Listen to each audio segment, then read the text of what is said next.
What's up, you guys? Welcome to The Imagination. I'm your host, Emma, and today I am honored to introduce you all to LDS Abuse whistleblower, investigative researcher, journalist, and reporter with a master's degree in adult education and training, creator of LDS Abuse, excommunicated lifelong member of the Church of Jesus Christ of Latter-day Saints, nature lover, and a man on a mission to help members of the spiritual body known as the Church of Jesus Christ of Latter-day Saints know what to expect from their church if they become victims of abuse.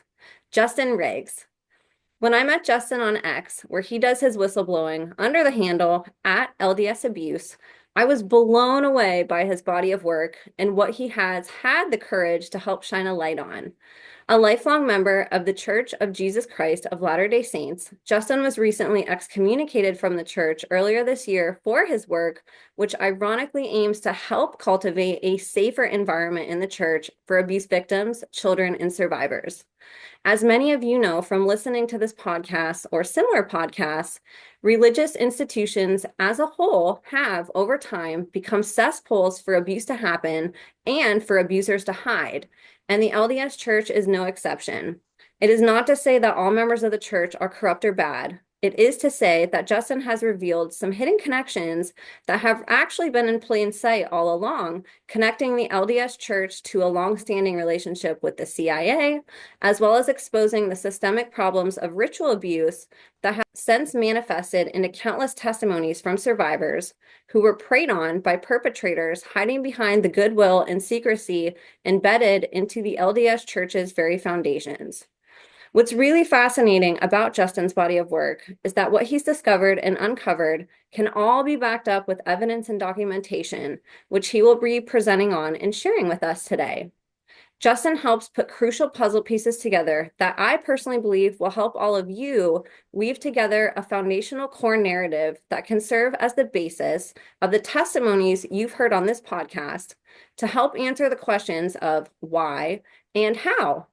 Justin's work also helps to educate us on the difference between the church itself and the corporation and brand that work in the shadows behind the church that will stop at nothing to protect its reputation, including covering up abuse and sweeping it under the rug. In Justin's words, quote, "When people get abused in the church and seek help, they think they're going to get treated as a child of God, but instead they learn very quickly that their experience is dangerous to the brand of LDS Inc., and they get treated like a human resource problem," unquote. And we here have seen countless testimonies bearing the painful truth of Justin's statement on this very podcast. Justin shares this information with us not to tear down the church, but to help eradicate the systemic abuse that has perpetuated for far too long with very little public attention or concern. Churches should function as a safe space for survivors and members to rejoice in glory and worship, not a space where protecting survivors, children, and victims is a second priority behind protecting the reputation of the church itself. We will be learning a lot of new information today, so buckle up, grab a pen and paper, and give Justin your full attention, as what you are about to hear today is absolutely going to blow your mind. Before I finish introducing today's guest, I wanted to give just a couple quick reminders and updates.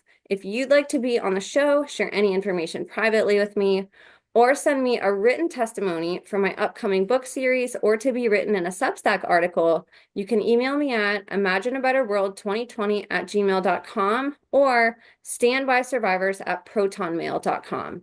I've also partnered with a couple of my favorite brands to get you guys discount codes on a couple of my favorite products, including Rife Technology frequency machines and blockers and CZTL's high-quality methylene blue.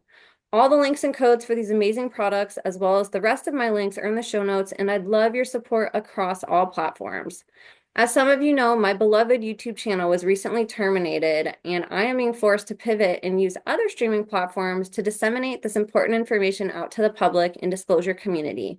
Your support would mean the world to me on platforms like Rumble and X, where I'm currently streaming, as well as Substack, where I can communicate with you directly through email. Thank you all for helping to make the imagination the safest space on the internet for survivor, whistleblower, advocate, and educator disclosures.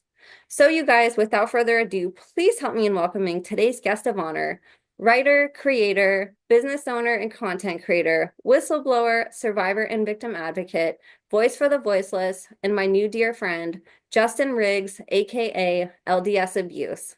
Justin, thank you so much for coming on and joining us today. Gosh, well, thank you for having me. It makes that your introduction makes me sound like a super busy guy. So that's a lot of things. The But research you've done can't be understated, Justin. I know that it's had to have taken you a lot of time to compile all of this and to find the proper documentation to really share and showcase evidence that, what you've suspected and what you've speculated is true. Not just you, but countless others who have had negative experiences in this institution. So I'm really excited to have you on. And I think, like I said in the intro, your testimony is going to help people on the other end have a foundation of that how and why this can happen. It's not every day mm, that you hear about evidence of ritual abuse happening systemically in a church. Although a lot of us know it happens, we always get, well, show me the proof, show me the proof. And if people don't have that, right. they're really hesitant to jump over and to step over that red line to say, oh my gosh, I can't believe this is happening. So I think what you're going to do today is help showcase a systemic problem that actually has written documentation that can be proved. And I think that can sort of serve as a model that we can look at and speculate. Maybe this is something that can be applied to all churches in some way. Maybe this story can be kind of taken and it's a template for how this happens elsewhere. So I'm really thrilled to have you Yeah. on, and I'm going to turn it over to you, and maybe we could start with just you introducing yourself any more than I did in the intro, and maybe explaining, how you got into exploring this line of work, because it's definitely couldn't have been an easy topic to pick to study. Yeah. So the truth is I don't really talk a ton about how I got pulled into this because it involves some victims that aren't ready to come forward right now and talk about the abuse that they suffered. But I think the long and short of it there is that unfortunately, my family, both extended and immediate, has experienced abuse. And as I watched people trying to get help from the church to resolve the issues that inevitably happen in a person's life when they've been abused, I was really perplexed by the response that I saw from church leaders. And I actually was a church leader. I was a ward clerk inside of a Mormon ward when all of this kind of came to a head. And so just being kind of curious and then also just watching sort of what I would consider very poor responses, like poor abuse prevention and poor abuse response. I just got curious about how is it that these people that I have spent all my life with, that I know to be good people, I really appreciate what you said in the intro there, that like for me, the church is still like the LDS church, that I grew up in is still, it's a wonderful place full of really good people who spend a ton of time baking cookies for people and helping people move and being there when a woman has a baby to take care of the kids, or being there when a family member dies to put together the funeral, and doing all those things that we think of as good Christian discipleship. And it was so confusing to me to see these people that I know to be good people who have good hearts become just unable to process the reality of abuse in their midst and help people who've been abused get through that experience as Christian disciples. So that's really how I got into it, and I started documenting my experience and the experience of people that I know directly that have been abused, and then it kind of got out of hand really fast because as I started to do research, I very quickly came across information about church leaders who are in secret societies, right, who've made death oaths with each other. And then that kind of snowballed into finding documents about the church's relationship with the Central Intelligence Agency and other aspects of the military industrial complex. And all of a sudden, I found myself in a place not just talking about like my personal experience and like here's what you can expect as you go through this process. It became something much bigger and much wider and far more systemic, right? And so to lay that out, I want to make this clear up front. because I think it's really difficult for people to understand that with the LDS Church, and I think this is a pattern that people will find across other churches as well, because it seems to be a pattern that a lot of ecclesiastical organizations have followed. So with the LDS Church, my research is now mostly not about the church at all. My research is mostly about the corporation that just so happens to go by the same name as the spiritual body. And I'm not going to show this today, but everybody can go and find it. It's very easy to find. You can go find the articles of incorporation for the Utah-based corporate soul. And right in the document, it talks very clearly about the fact that there are two organizations that both have the same name. One is the spiritual body, known as the Church of Jesus Christ of Latter-day Saints, and the other is the corporation that took upon itself that name, right? And I have thoughts about that. I have hypotheses as to why they did that. And I'm a pretty cynical guy, and I'm a little bit beat up by all this research. And so I tend to think that they did it on purpose to muddy the waters. I can't prove that, but the problem is that when somebody like me comes along and starts talking about abuse in the Church of Jesus Christ of Latter-day Saints and the response of the Church of Jesus Christ of Latter-day Saints, it's hard for people to know what I'm talking about. And I want to make it really clear that I'm going to try very hard to delineate when I flip back and forth between those two organizations. But by and large, what I'm talking about is the corporation. I'm talking about the corporation's response to what happens when an instance of abuse comes to the knowledge of the spiritual body, and particularly leaders in the spiritual body. And I want to just show today that the corporation has no excuse to pretend like they don't know this is a problem, nor do they have any excuse regarding how they chose to respond, because it's all been actually pretty well documented how this happens. And my overall hope is that the reason I do this is that I spend a lot of time talking to victims, and to a person, I hear from these victims how confusing it is to be a victim of abuse who goes to a church to get help and finds out that there is no help for them really inside of that organization, generally speaking. And not only is there not any help, but a lot of times, like the corporation will step in and be directing the ecclesiastical leader what to do. And the steps that are taken administer what, like, in the abuse space, you've probably heard about the second wound, right? And what I hear over and over and over again from LDS abuse victims is they get abused, and that's bad. But then they go to their church leaders to try to get help, and the corporation gets involved, and they get that other arm stretched out, right? And they get that second wound administered, and that just kind of sends them over the edge, because they really, like, this is the place where they're supposed to be able to trust completely.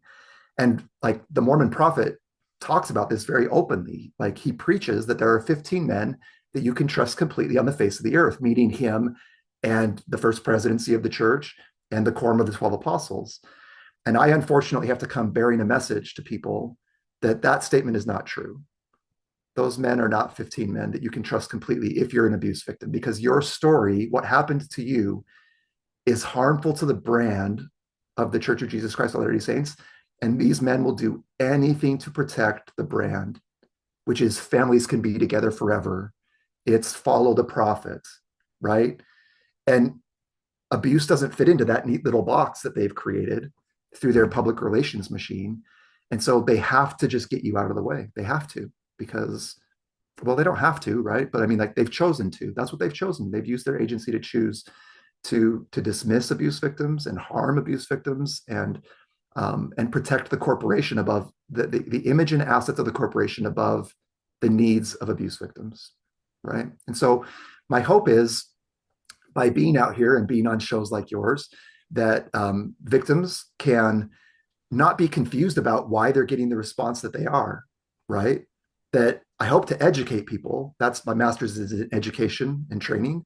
My hope is to educate people so that if they find themselves in that unfortunate position of being abused inside of a church, that they'll know not to go to the church to get help. That's number one, right? Like, go to the law enforcement and get the help that you need, right? And then, like, once that's all worked itself out, if you still feel like you want to be a part of that ecclesiastical organization, there are things that the church can help you with. But the last thing you should do, especially in the LDS church, is go to your ecclesiastical leaders with claims of abuse. So number one is, I hope to be able to prevent people from getting in the situation of being pulled into this set of circumstances where they think they're going to get help and then they end up getting hurt more. But two, I hope people can take the documents that I provide and they can understand why things are the way they are. And I don't know if that's important for other people, but it's deeply important for me in my life to understand why are people behaving the way they're behaving? Why are things happening the way that they're happening? And so I hope that by the time we're done here today, people will be able to look at it and say, oh, well, A, I know why I shouldn't go to the church for help. And B, I understand if I did go to the church for help, I understand a little bit better why things happened the way that they did. Because as I interview with abuse victims, one of the major problems that people have is they just don't understand. They don't understand how their abuser got away with it and then why the church protected them and why they got shunned and why they got excommunicated. And so I hope to be able to help people understand that a little bit better. That's so So noble of you. And it's really an important topic, I think, because what you said is so true. One of the first places that I hear on my show that survivors go immediately after they realize they've been abused is they want a community. They want people who care around them. And so they go to a church. And you're absolutely right that a lot of these conversations are not invited, whether it's a longstanding member or whether it's a new member who has been through it. They just really don't even want to touch the subject, and most of the staff that work in these churches are not trauma informed either. So even if they're not abusers, they don't even know what to do with these survivors and victims who come in saying, hey, I need a safe space. Can you be that for me?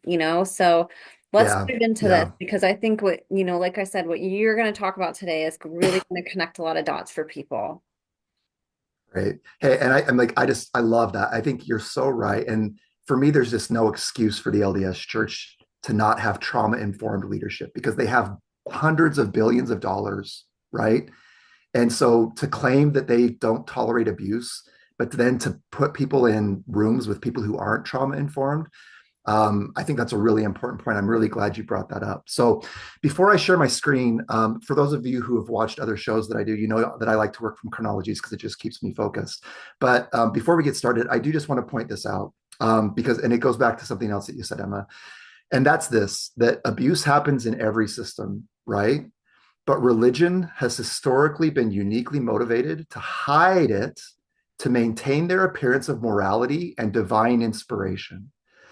And so, if there's anything that people take from this presentation today, I just want you to remember that. Okay. I know that your first inclination is to want to go and get that community and be heard. Really, like when I talk to abuse victims, they understand that justice is going to be very hard to understand. They just want to be heard and listened to. And they think that by going to an ecclesiastical leader, that they're going to get that. But I want you just to remember, if you don't remember anything else from this point forward, I want you to remember this: that abuse happens in every system. And what we're learning is that abuse happens inside the LDS church at about the same rate as any other large group of people, right? It's not any worse than other large groups of people, and it's not any better.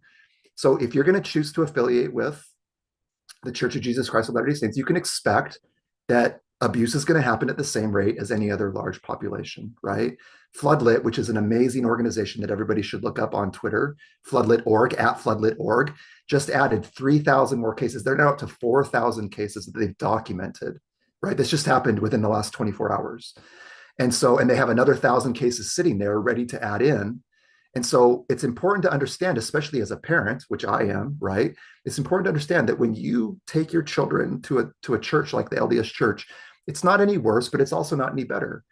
But if it happens to your family, there is a strong motivation for those ecclesiastical leaders to hide it so that they can maintain their appearance of morality and divine inspiration. So I don't care if people want to affiliate with the Church of Jesus Christ of Latter-day Saints. I would like to continue to affiliate with the Church of Jesus Christ of Latter-day Saints if they would let me go on their property, which they won't right now because they're big mad at me for publishing what I do. But like, if you want to affiliate with the Church of Jesus Christ of Latter-day Saints, great. I just want you to do it as an informed, vigilant human being that understands the risks and how to handle a situation if you're one of the unfortunate people that ends up abused. So with that, let me go ahead and share out my screen here. Wonderful, wonderful. So this is more for me than it is for anybody else. Like I said, it just keeps me sort of on track. I tend to chase squirrels a lot and that kind of a thing. So this helps me. And then hopefully the visual also helps people to see that these are actual real documents and not just insane that there are actual documents. So I call this particular timeline by their fruits, ritualistic abuse in the Mormon church. Um, of course, by their fruits is obviously just, it's a Christian thing, right? By their fruits shall ye know them. And what I'm trying to prove through the evidence on this timeline is that there are very well known fruits regarding ritualistic abuse and abuse in general in the Church of Jesus Christ of Latter day Saints. And I'm not here to tell you what judgment you should form based on those fruits.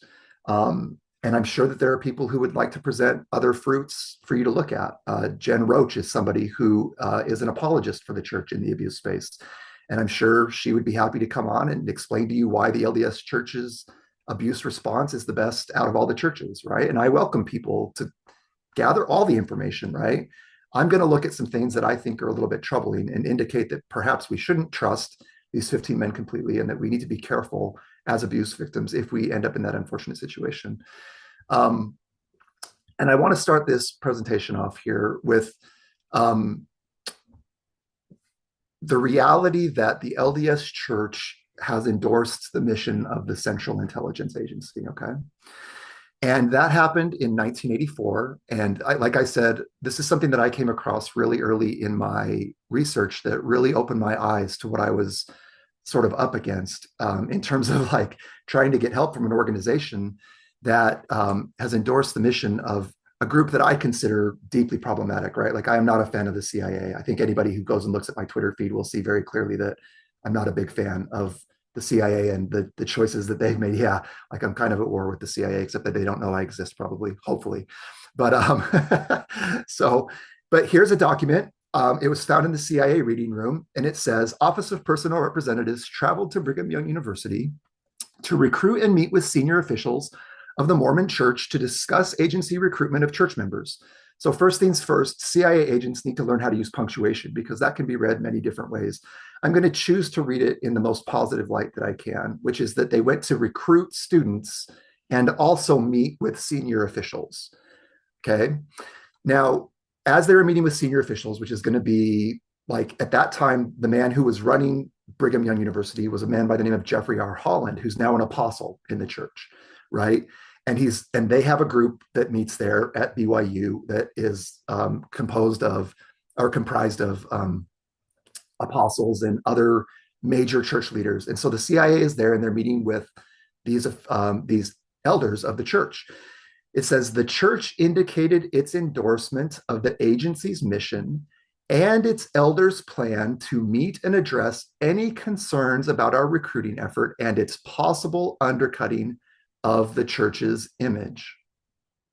So, what this tells me is that the church understood that by being involved with the Central Intelligence Agency, they were doing something that would cause people to be concerned, right? Like when they talk about undercutting the church's image, that makes a lot of sense to me because it does that. When I find out that the church is endorsing the mission of the CIA, like to me, that doesn't have anything to do with like why I go to church or why I join a church or what I want my church leaders to be doing in any way, shape, or form.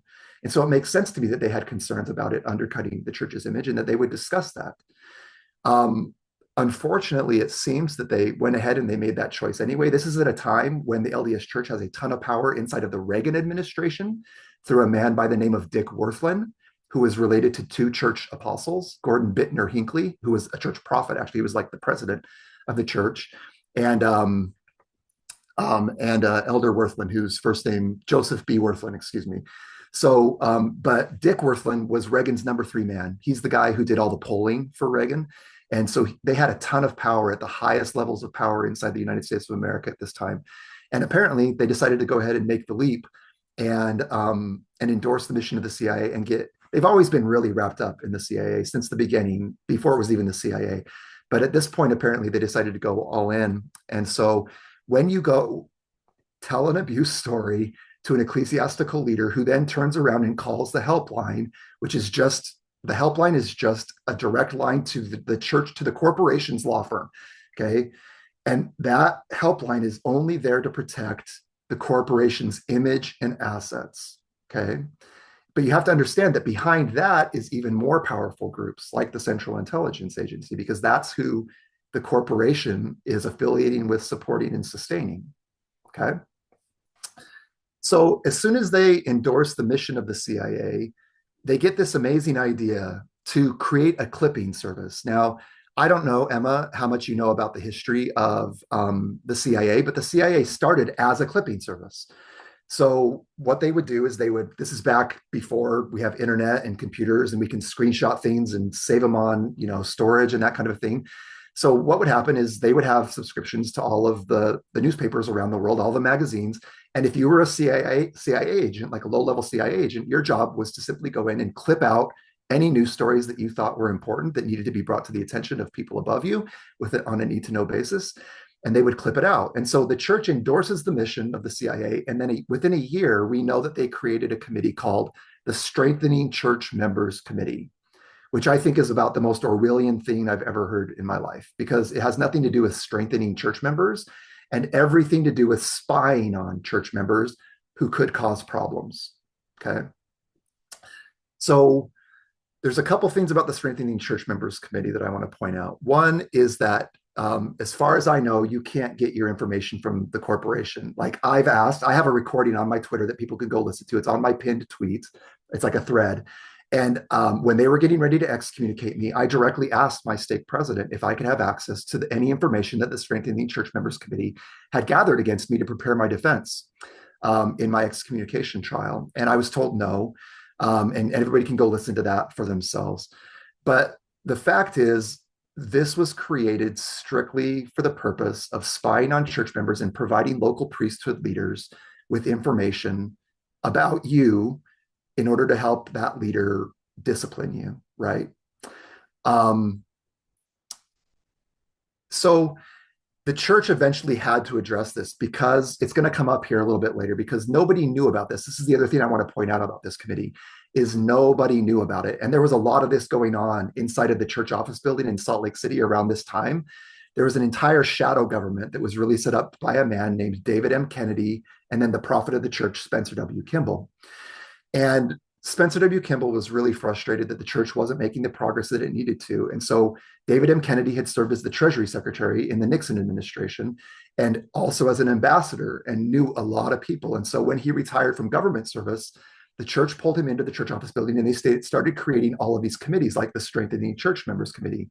Okay. And then there was already one called the Special Affairs Committee, but they transitioned that, and it became like sort of this secretive, like government agency that operated inside of the church office building. Okay. But I want people to remember the Strengthening Church Members Committee, because it's going to be a really important part of the ritual abuse story. Okay. To sort of set the stage here a little bit more, one of the major characters in a lot of this is a man by the name of Russell Marion Nelson, or Russell M. Nelson. And so for those of your audience who are LDS, they'll recognize that name immediately, because he's the current prophet of the church. Okay. At this time, he had just been called as an apostle in 1984. And unfortunately, in 1986, it came out that his daughter was part of a pedophile ring in a town called Bountiful, Utah, allegedly. I need to toss that in so I don't get sued, because it's never been proven in a court of law. But allegedly, his daughter, Brenda Miles, and his son-in-law, Dick Miles, were part of a pedophile ring. And it appears like it's pretty credible accusations, because the fact is that they were best friends with a diagnosed pedophile by the name of Bill Karstensen.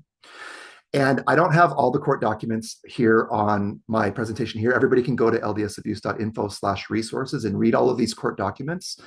But what we know is that a man by the name of David Eccles Hardy hand-delivered abuse cover-up instructions to Russell Marion Nelson in 1986, instructing him how to cover up this story about his daughter being part of a pedophilia ring in Bountiful, Utah. And specifically, Russell Marion Nelson, I am told, wrote a letter to local church leaders and instructed them to not discipline this diagnosed pedophile, Bill Karstensen, or his daughter and son-in-law. Now, I am willing to go on the record and state that that document exists because I've heard it from multiple independent sources who I trust implicitly. Unfortunately, I am not in possession of that particular document. But what I am in possession of is in 2018, a court case was filed about this, and David Eccles Hardy provided me the court documents that include his testimony, his sworn testimony under the penalty of perjury, that he hand delivered abuse cover up instructions to Russell M. Nelson regarding what happened in Bountiful, Utah. And so I'm not going to read everything here, but just to go through this, basically, sometime in the spring of 1986, David Hardy was told that Dick Miles was part of a pedophile ring. A couple of days later, he got a phone call. And in this document, it doesn't talk about who it is, but it's pretty well known at this point who it was. It was David's brother, Ralph Hardy Jr., who was on one of these secretive committees called the Special Affairs Committee. And the way that David describes his brother is that he is a fixer for the church. So when something comes up inside of the church that they don't want to get out to the press, or they need to take care of it very, very quietly using back channels to do it. Ralph W. Hardy Jr. was a fixer. He's a really prominent lawyer in Washington, D.C. So that's another thing that you need to understand. If you're an abuse victim inside the Church of Jesus Christ of Latter-day Saints and you think you're going to take your problem to a bishop and it's going to be resolved on a local level, you have to understand that that is not what's going to happen. They are going to call the hotline, and the hotline is going to get the Special Affairs Committee, and they might get the Strengthening the Church Members Committee involved. And it's not a local problem anymore if it's a serious abuse case, especially like a ritual abuse case.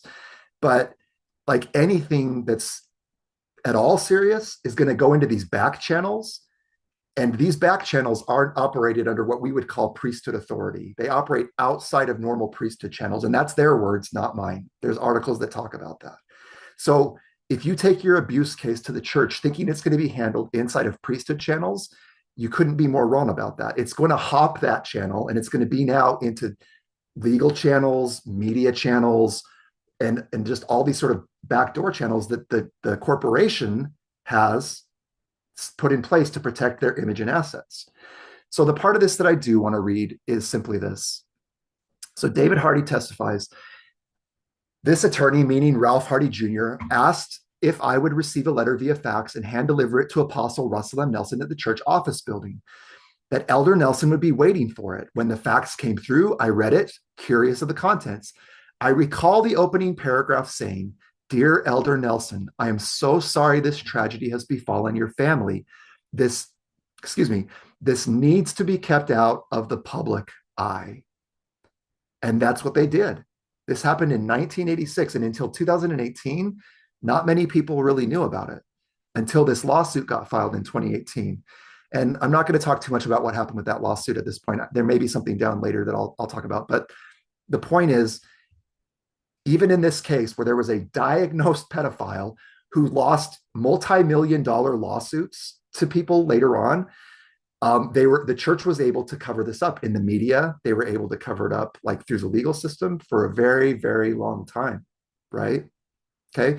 Now, there's one thing I do want to point out about this. The church's defense in the 2018 lawsuit was that this was a case of implanted memories and ritual abuse. And the reality is that that's not really what this was. This was, I hate to say it this way, but it was like kind of like your garden variety abuse that you hear about, like sexual abuse, right?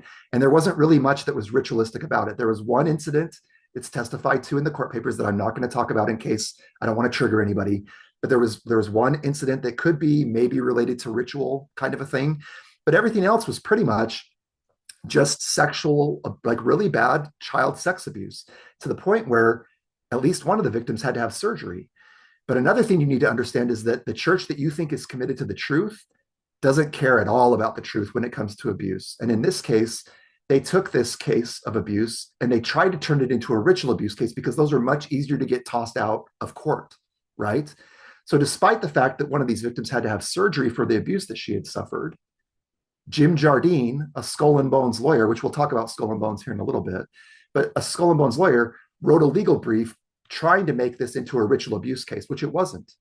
But that is the kind of people that you're going to be dealing with if you're an abuse victim inside the Church of Jesus Christ of Latter-day Saints, and end up dealing with the corporation and all of the money and power and people that are willing to protect that the image and assets of that corporation at any cost. They will lie. They will lie in court documents. We have documents that show them lying about this and other things. Okay. So just to give people an idea, we'll go really fast on this one, but like just to give people an idea, this is not something that like the church really wants you to make you think that this is all about satanic panic and false memories being implanted into people's minds and all that kind of stuff. I just want to point out that like law enforcement does not spend money and time and resources on things that don't exist. And in 1989, like this was a big thing in law enforcement. And they were producing, like law enforcement agencies were using time and money and energy trying to get their mind around what was happening with what they called occult crime, right? Which I like a lot better than satanic ritual abuse, because satanic ritual abuse has a lot of connotations, right? And it makes it really hard to talk about because people have been very conditioned to have a response to that term. So I like this term occult crime a little bit better, right? And all I want to point out to people about this is that there were a lot of people who were very clear that there is a lot of occult crime that goes on inside the United States of America, right? And around the world, right?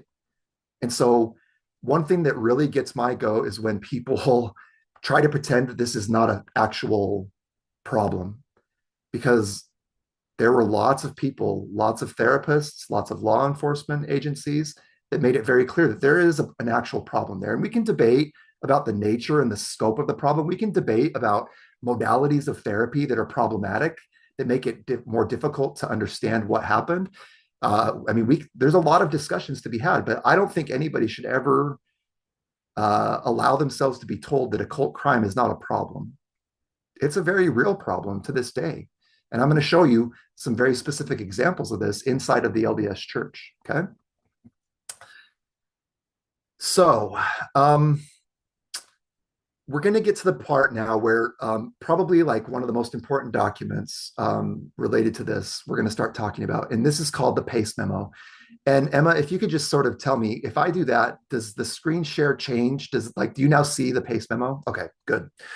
So this is what's called the PACE memorandum or the PACE memo.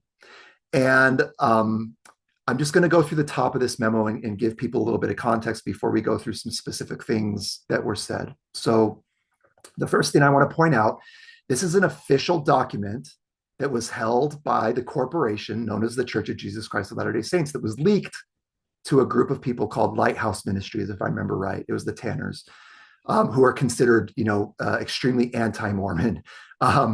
And so I think one of the reasons that this doesn't have as wide distribution as it really ought to is because whoever leaked it chose to leak it to a very anti-Mormon organization. And so your average Mormon won't even look at this because they've been told over and over again not to look at anti-Mormon literature.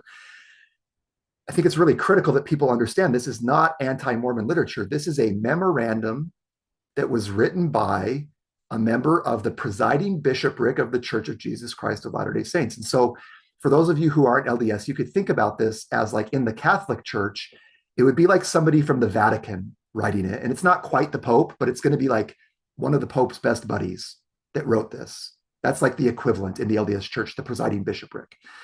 And the man who wrote it was named Glenn L. Pace. I believe he was the second counselor in the presiding bishopric, but I can't remember right now.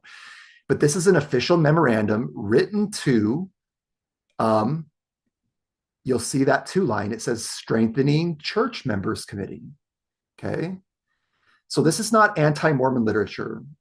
This is an official memorandum that was held by the corporation, written by a member of the presiding bishopric to the Strengthening the Church Members Committee, which we have good reason to believe that Russell M. Nelson was a part of in 1990. We know that he was a part of it in 1992 because the PACE memo is how people became aware of the Strengthening the Church Members Committee. Nobody knew about that committee until the PACE memo came out. But when this came out, the church was forced to acknowledge its authenticity. And then people started asking, well, what is this Strengthening Church Members Committee? And the pressure got so intense that the church had to address this. And they, like in the New York Times, there was an article that was written that talked about the Strengthening the Church Members Committee. And they mentioned that Russell Marion Nelson and James Esdras Faust were the apostles in charge of this committee. So I just want you to remember that In 1984, Russell Marion Nelson was called as an apostle of the Church of Jesus Christ of Latter-day Saints. In 1986, his daughter was named in a pedophilia ring.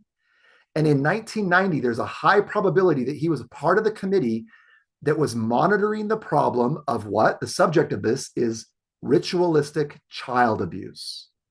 Okay. Now, the other reason that people won't ever look at this is because the church has done a really great job of pointing people and saying, well, the Pace Memo is about Satanism and Satanism isn't real. It was all satanic panic, blah, blah, blah. Right? I would really encourage people to just learn how to read and use their brains and not be influenced by 15 men who claim that they can be trusted completely. But when you just do a plain reading of the memo, you'll see that they are trying to occult the real purpose of the Pace Memo and try to get you to react by calling it satanic panic, right? The Pace Memo is not about satanic panic. It's about ritualistic child abuse. Now, it does talk about Satanism. And so I think it's fair to say that it's inside of the contents, which we'll see. It does talk about Satanism and ritual abuse, but the subject of the memo is simply ritualistic child abuse.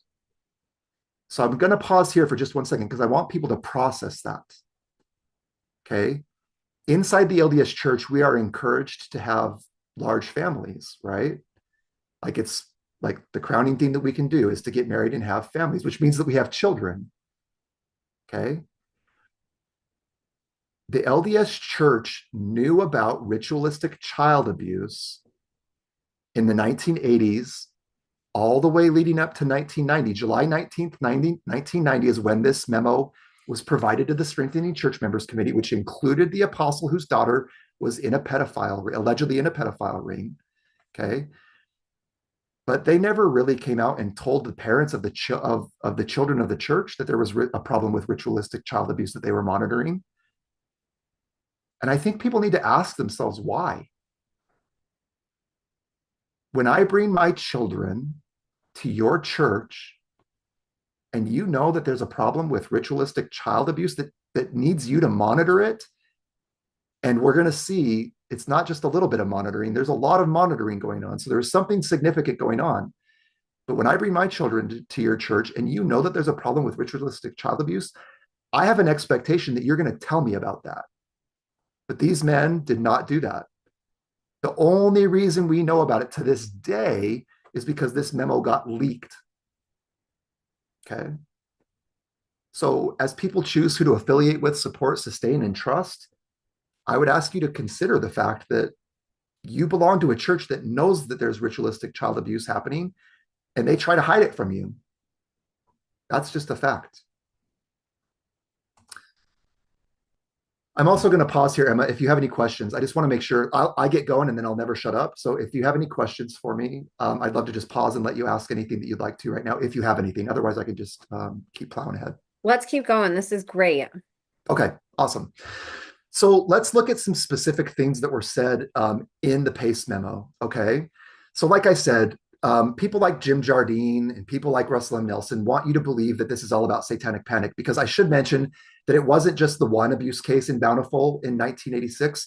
There were multiple pedophilia cases in Bountiful in a place called Lehi, Utah, all up and down sort of the East Bench is what they call it, and the I-40 corridor around this time. So it was a big problem, but they want you to believe that it was all satanic panic. And even the convictions that were secured were Brett Bullock didn't actually do it. It was satanic panic that just got out of hand, and this poor guy got thrown in jail. It's just not true. It's just not true. So let's look and see how this works. So let's see if I can get this to stick with me. There we go. Okay. This is in the Pace memo. So the next few things are from the Pace memo. So Glenn Pace says, pursuant to the committee's request.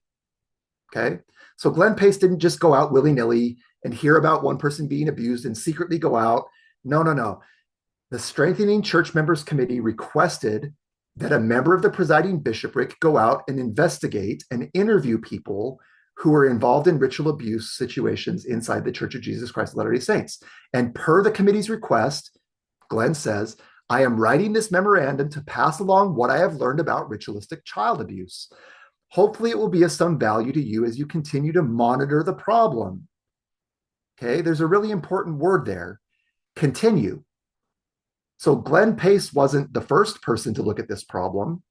Glenn Pace was there to help them as they continued to monitor the problem.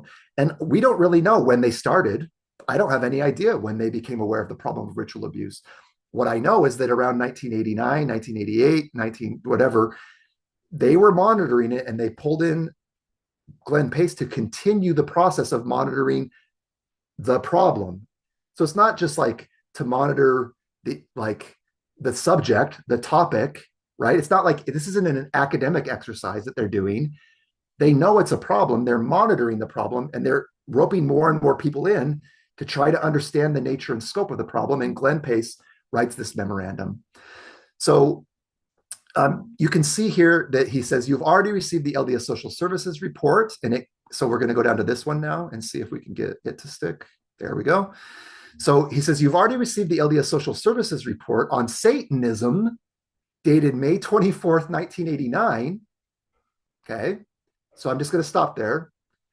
So as part of this problem that they're monitoring, LDS Social Services is an organization that is underneath the umbrella of the corporation that, and we're going to talk about, I'm actually going to talk about this a little bit more than I ever have right now. So LDS Social Services is like any other social services organization, right? Except that it's underneath the umbrella of the Corporation of the Church of Jesus Christ of Latter-day Saints. And the more I look at the problem of abuse in the church, the more concern I have about LDS Social Services. And let me tell you why. LDS Social Services is run by the church. It's staffed by church members who have a vested interest in protecting the image and assets of the church. And the more cases that I look at where people get pushed into the LDS social services system, the more concerned I am about the way that abuse victims are treated inside of LDS social services. Excuse me, sorry. Specifically, I'm really concerned about a man named Tom Harrison, who seems to have trained a lot of these therapists who end up working in LDS social services who use modalities that are really problematic. And so what I see, and this is, I haven't quite established this as like a firm enough pattern where I feel comfortable like laying down the hammer on this, but I think today's the day where I want to talk about this a little bit, because what I see is I see people who start out with claims of abuse that are pretty easily proven, who go to their bishop or their stake president and get put into this LDS social services system, who apparently knows about Satanism inside of the church and apparently knows about ritual abuse inside of the church. And then they engage in these sort of strange, like therapeutic modalities, like hypnotherapy, for example, which it just so happens, I'm sure that you hear this all the time, Emma. If you choose to do hypnotherapy, your chances of winning a lawsuit go to almost zero, because the lawyers are going to use that against you in court and claim that anything retrieved during hypnotherapy is not admissible as court evidence. And yet all of these LDS social services guys and gals who do therapy direct kind of like push people into this channel where they use these different types of modalities that are highly controversial, so that if it ever gets to a point where an LDS abuse victim wants to take their case to court, it's almost assured that they're not going to have a case because of the types of therapy that LDS social services chooses to engage in. That's a pretty big claim, right? And I need a lot more evidence to be able to sort of nail this down and really come out very strongly. But the more I look, the more concern I have that the LDS Corporation has built a system that includes ecclesiastical leaders, therapists, an entire social services system, lawyers and judges. So they have the legal system, and they clearly have control of media. And I'm pretty concerned that this is a well-designed system that is designed to take people who could pretty easily get like a court judgment, but they get funneled into a system that makes it almost impossible to get justice in their cases. Okay. So that's my concern. One of the reasons I'm concerned about that is because the LDS Social Services is clearly providing reports to the Strengthening the Church Members Committee on Satanism all the way back in 1989. But do any church members know about that? No. Has anybody ever stood up in a general conference and said, hey, we need to make you aware that we've become aware of the problem of Satanism inside of the church. And we have a report from LDS Social Services that we'd like to read to you to help you understand the nature and scope of the problem. That never happens.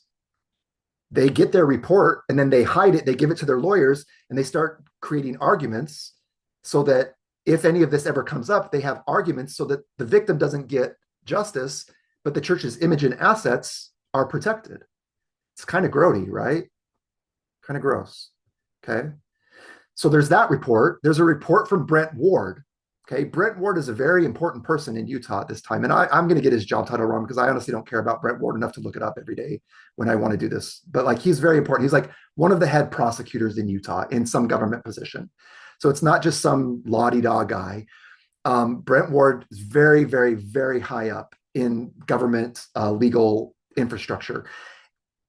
This is not church related. Brent Ward is a member of the church, but they're not asking Brent Ward to do this report as a member of the church. They're utilizing him in his official capacity as a government official to create reports on ritualistic child abuse from the state of Utah, right? Which shows you the kind of power and influence. And this is not even, doesn't even begin to show you the power and influence that they have. But everybody needs to understand that they have access to all the major government leaders, right? And they're utilizing them. That's what the Pace memo proves. They're not afraid to reach out to Brent Ward in his office in a government building where your tax dollars are paying his salary and ask him to spend time to create reports for the corporation on ritualistic child abuse. And then there's also a separate memorandum from Glenn Pace from October 20th, 1989, that was in response to Brother Ward's report. Okay. So for those of you who are counting, that's 4 separate reports or memorandums that the Church of Jesus Christ of Latter-day Saints commissioned on the topic of Satanism and child ritual abuse or ritual abuse. We only know about one of them, or we only have the contents of one of them, excuse me, I should say. And the only reason that we have the contents of one of them is that it was leaked. To this day, 35 years later, the church has refused to release the church on or the report on Satanism, the report from Brent Ward, or the other memorandum from Glenn Pace. They refuse. They won't let us see it. So whatever was said is still a secret. And the only thing we have to work off of right now is this one document called the Pace Memorandum. That's why it's so important. It's a critical, critical document. So one thing that we can know is that there's a lot more information in these other reports because Glenn Pace says, I will limit this writing to information not contained in those papers. So the Pace memo is highly illuminating. Like it has a ton of amazing information, but what we know is that it's only the things that weren't talked about in the other 3. So I would once again like to call upon the Church of Jesus Christ of Latter-day Saints to do the right thing and release these other reports so that parents inside of the Church of Jesus Christ of Latter-day Saints can know what you know about the problems of Satanism and ritual child abuse inside the church that they choose to affiliate with.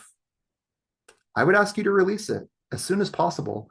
And I know that's not possible because I can put 2 and 2 together. And the problem here is that if they were to release all that, there would probably be a huge amount of legal liability to the church.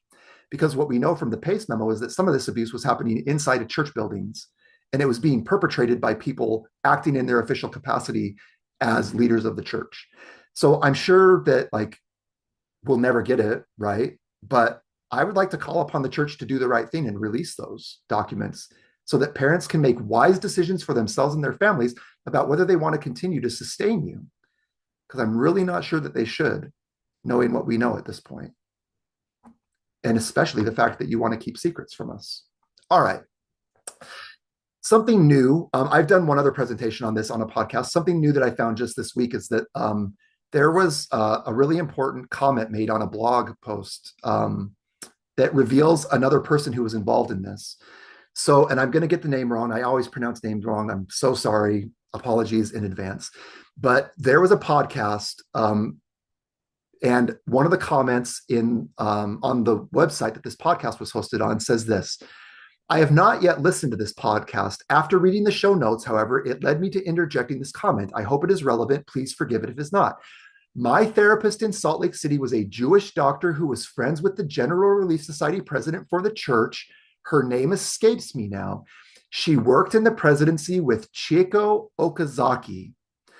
Now, people who are LDS are going to recognize that name because Chieko Okazaki was actually, she's like kind of like a hero to a lot of people in the church because she was one church leader who was willing to talk very openly about abuse and trying to help people get help after they had been abused. And now we have sort of a firsthand account of a victim talking about Chieko Okazaki's role in this. And it's really interesting because here's what she says. Both Elder Pace and Sister Okazaki worked with various therapists by providing people whom they met who were survivors of ritual sexual abuse. I am one of those individuals. So here's what we know now that we didn't know previous to this week. It wasn't just the male leaders who knew about ritual abuse inside the Church of Jesus Christ of Latter-day Saints, because the Relief Society is the female group, right? And Chieko Okazaki was at the highest levels of that group. She was in the presidency for the global organization called the Relief Society. And this victim is telling us that she and Elder Pace were both working with various therapists, right, who have not yet been identified. And they were providing people that they met who were survivors of ritual sexual abuse treatment. So we now know that it didn't just stay in the Strengthening Church Members Committee. We know that like the General Relief Society was aware of the ritual sexual abuse problem, and yet none of those women ever stepped forward and discussed in depth. Chieko Okazaki is the one, like you have to give her the credit because she is the one who would get up in a general conference and talk about abuse and about how to try to help people. But she never talked about ritual abuse that I'm aware of, right? But she was definitely involved, it appears, based on this firsthand testimony of a victim that was helped by Sister Okazaki and this unnamed Jewish doctor in Salt Lake City and these various therapists that were helping. Okay. This next piece is simply, I just want to point out that like the church wanted to keep it under wraps. Right on top in handwriting, it says, do not reproduce. So they had no intention of ever telling you about this. None. This was not to be reproduced. It's just like a CIA document that's labeled as secret, right? One thing I want to point out is that Russell Marion Nelson is one of these LDS church leaders who made some very interesting choices as a young man. And part of those choices was that he joined a couple of occult secret societies as a college student. One was Sigma Chi, in which he partakes of the Black Supper to become a part of that organization and does other couple things. Like their patron saint is Constantine, right? Which is against LDS church teachings. You're not supposed to do that. But he did it. And then he lied on his temple recommend and he got a temple recommend anyway. And then in addition to that, he joined Skull and Bones there at the University of Utah. And I'm not going to go too deeply into this today. I can come back and we can talk about this. I have a whole presentation about this. But the idea is there are a lot of people who will say, oh, well, it's not the Yale Skull and Bones, but it is. And I have the document to prove that. I have the yearbook that says this came directly from Yale. And Russell Marion Nelson, whose daughter was named as an alleged perpetrator in a pedophilia ring in Bountiful, was also a member of two death oath-making societies, Sigma Chi and Skull and Bones. And as I said earlier, here's that article that shows that Russell Marion Nelson was on the Strengthening Church Members Committee. It says right here, the Strengthening Church Members Committee was appointed by the First Presidency to help fulfill this needed to comply with the cited section of the Doctrine and Covenants. I'm not going to get into that. That's really nasty stuff right there, though, because they're citing scripture for the reason for spinning up their spy organization inside the church. But I'll talk about that another day. Really nasty business. It says this committee serves as a resource to priesthood leaders throughout the world who may desire assistance on a wide variety of topics.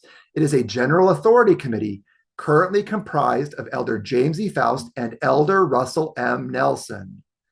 So my question is, if you have this committee, why in the world would you put the guy on this committee whose daughter was named and is an alleged pedophile who committed child sex abuse, that makes zero sense. I mean, it makes zero sense that he would be an apostle in the first place to begin with. But even if you decided to leave him in that position because it's too hard to get him out without getting egg on the church's face, why would you put him on the strengthening church members committee where you're going to be dealing with cases of abuse? But again, that's just the type of people that you're dealing with. They just think that they're above the law. They really do. And so I'd be very careful sharing any information about abuse with them because they're not going to handle it by giving it to people who are compassionate. They're going to hand it off to Russell Marion Nelson, who has death oaths to protect all kinds of people inside and outside of the church, right? And has family members who are roped into all this stuff like deeply and tightly. There was one small response to the Pace memo inside of the church after it was released. So after the Pace memo became known, there was a small letter sent out to all general and local priesthood leaders. But I dare you to try to find it, okay? Because they've scrubbed it from everywhere but like one or two places on the internet. And it's hilarious to see where they buried it. But they did send it out, and it just says, we occasionally receive reports from some areas about the activities of people who engage in ritualistic practices, including forms of so-called Satan worship.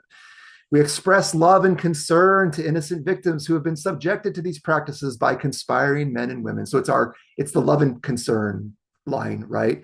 Prayers for the victims, right? Well, sorry guys, they need a little bit more than your love and concern and your prayers, right? When you're involved in ritualistic abuse, there's services that are required. There's time, there's energy, there's money. There's a lot of things that need to be done for those victims.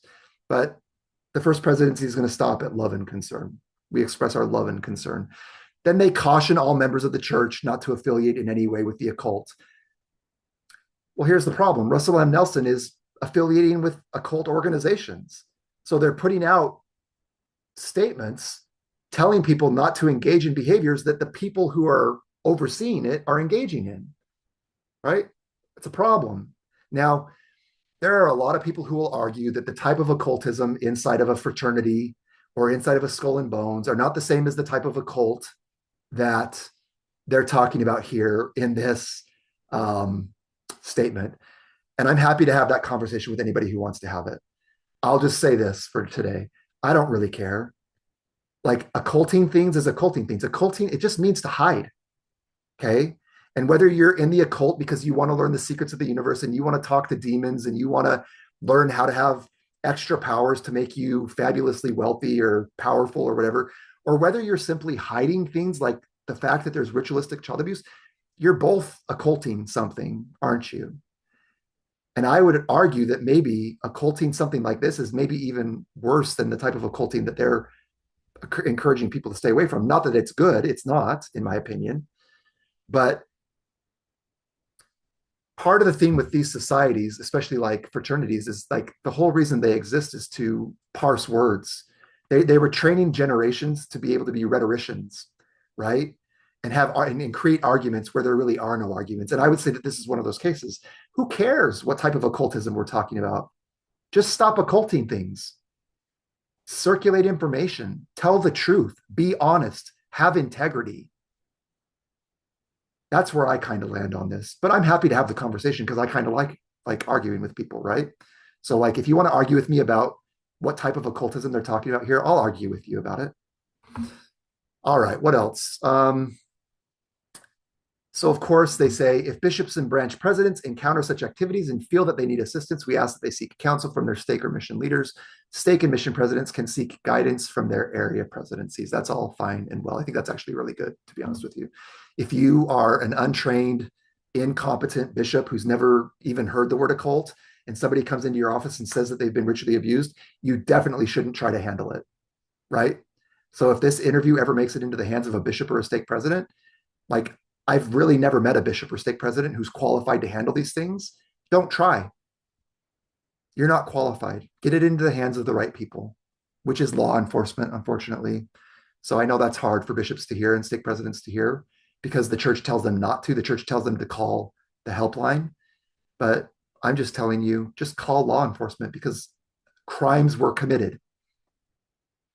And you don't get to decide what happens related to the crime. Too many bishops insert themselves into the criminal justice process under this priest penitent privilege stuff. But the fact is, crimes were committed, and you don't have any role in figuring out how that plays out. All right, what else do we got? So, another one of the responses of the church was to send out their PR machine. And it's critical, it's so critical that people understand the power that the corporation known as the Church of Jesus Christ of Latter-day Saints, like their PR machine is one of the best in the world. They literally use a man by the name of Gordon Bowen, who runs one of the most successful marketing and advertising firms in the world, who is also a twice accused child abuser, to do a lot of their public relations work. And for 40 years, they've done that. Okay. His name is Gordon Bowen. You can find the court documents. You can look at Lynn Packer's research on YouTube about M. Russell Ballard and Gordon Bowen's affiliation.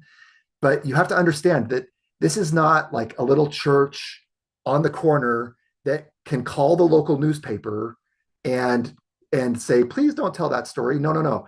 You are dealing with the most powerful people in the media industry, to the point where when David Eccles Hardy tried to go tell his story about hand delivering abuse cover-up instructions to the New York Times and the Washington Post and Vice News, all three of those organizations wanted to take the story, but were told by people at the very highest levels to squash it.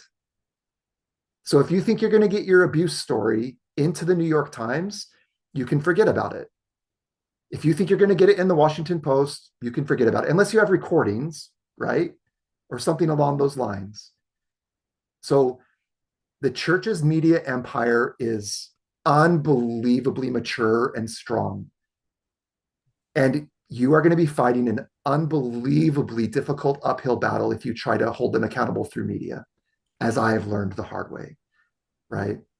So here's what they did, though. They sent out Don Lefebvre, who was the head of church public relations at that time, and he acknowledges the Strengthening the Church Members Committee, but he says, this committee receives complaints from church members about other members who have made statements that conceivably could do harm to the church.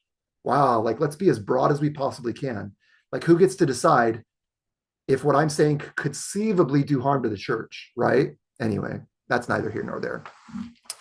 He says, then the committee will pass the information along to the person's ecclesiastical leader.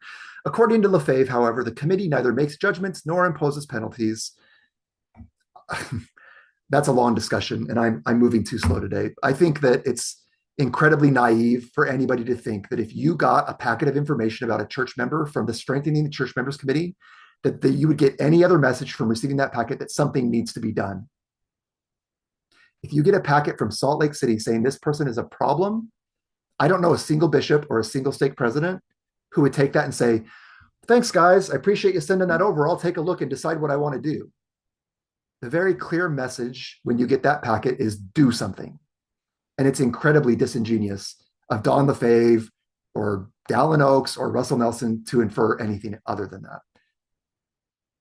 Okay. All right. What else do we got? Real I'm quick, going to skip this one. Russell Yeah. Ballard, any relation to Tim Ballard? Not related, but there's a lot of relation in terms of their stories, because Russell M. Ballard, it appears, is the one who is, okay, let's not talk about how it appears. Let's talk about the facts really quickly. The fact is that Russell Ballard was the apostle who was the closest to Tim Ballard, and was apparently giving him special priesthood blessings and putting him in touch with financial donors and giving him all kinds of support in his work with child sex, trying to fight child sex abuse. Now, there's a really, really important question that I'm hoping got asked in Tim Ballard's deposition this last week. And that's this: if M. Russell Ballard is at the top of a triangle, and M. Russell Ballard is working with Gordon Bowen for 40 years, who's been twice accused of child abuse, but he's also working with Tim Ballard, who's purportedly fighting child trafficking and abuse, how is it that Tim Ballard never learned about Gordon Bowen? if they're both working with M. Russell Ballard at the same time. And as far as I know, there's only a very few people and nobody with any real power that's ever asked that question. I think the answer to that question is incredibly problematic for the corporation known as the Church of Jesus Christ of Latter-day Saints. Because I don't think that M. Russell Ballard kept those streams clean. And the fact is, it wasn't just M. Russell Ballard working with Gordon Bowen. There are dozens of top LDS leaders, prophets and apostles who have worked with, played pickleball with, go to Gordon Bowen's house all the time to visit him and say hi. And when the world learns about Gordon Bowen's relationship to church leadership, and then learn that there's a very small universe that includes M. Russell Ballard, Gordon Bowen, and Tim Ballard, it's going to be really difficult to do anything except for stay silent and hope that it goes away. Because if we talk about it, I think it's going to be highly problematic for that corporation, like really problematic. Because then you could actually make a diamond because the other person inside of that is Tom Harrison. So Tom Harrison is involved with both Gordon Bowen and Tim Ballard, and he sat on the missionary committee, which is the committee that M. Russell Ballard was in charge of inside of the church. So it's not just a triangle, it's actually a diamond. And I think if people get to the bottom of that four-person diamond, I don't think the church is going to have much of a leg to stand on, personally. So good question. Did I answer the question? Sometimes I don't answer questions very Above well. and beyond. Thank you. I didn't mean to Okay. interrupt. I had a feeling there'd be people on the other end hearing that name and wondering, so I just thought I'd ask. So carry on and thank you for Yeah. answering. Yeah, absolutely. Okay. So the next piece of this, we're going to jump ahead a couple decades because it's really important to understand the consequences of what happens when the church chooses to occult what's happened in abuse cases. So everybody will remember that I talked about the 1986 case where Russell M. Nelson's daughter was implicated in a pedophile ring in Bountiful, Utah. If you were to go to my website and read all of the documents, and I'd be happy to come back and we could go through just this case. There's plenty of information about just this case that we could spend an entire 2 hours just talking about it. But the short of it is this. After the diagnosed pedophile Bill Carstensen was protected by Russell M. Nelson in Bountiful, Utah, he went and married another Mormon.